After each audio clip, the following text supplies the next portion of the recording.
हमने पॉइंट्स रखे हैं, उसका जवाब नहीं दिया, एक एग्जाम्पल लेकर बोल रहे हैं, तो it is a completely defensive response. आपने उनका चेहरा तो देखा होगा।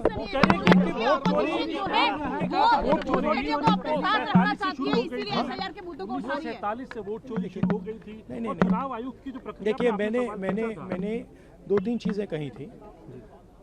मैंने कहा था ट्रांसपेरेंट वोटर लिस्ट सबको दीजिए, उसके बारे में एक शब्द नहीं बोला।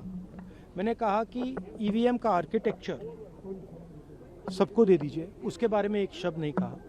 मैंने कहा था कि बीजेपी के नेता हरियाणा में और बिहार में वोट दे रहे हैं, उसके बारे में नहीं कहा। मेरे प्रेस कॉन्फ्रेंसेस में सॉलिड प्रूफ है, उसके बारे में कुछ बोला नहीं। सीजीआई को लेकर सेम सीजीआई को लेकर इलेक्शन कमिश्नर को फुल इम्यूनिटी दी जा रही है, तो मतलब बिल्कुल वॉकआउट क्यों करने की जरूरत पड़ी? आप लोग वॉकआउट से आप लोग डर गए। नहीं, हम कहाँ डरे।